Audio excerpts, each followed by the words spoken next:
زما دا ویډیو ستاسې لپاره ده. شاید 1 دقیقه وخت مو ونیسي، خو لږ په غور سره واورئ. دا ژوند دی، په ژوند کې خوږې او ترخې ضرور راځي، لوړې او ژورې ضرور راځي.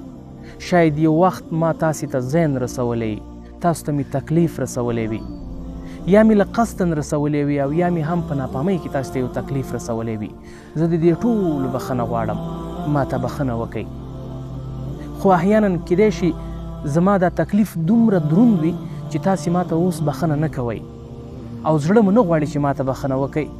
نو کله چې زما د جنازې اعلان وشو او زما له مرګ څخه خبر شوئ، نو بیا ما ته ضرور بخښنه وکئ، ځکه چې زه له هغې وروسته ستاسې دعاو ته اړتیا لرم او زه ستاسو د دعاو محتاج یم.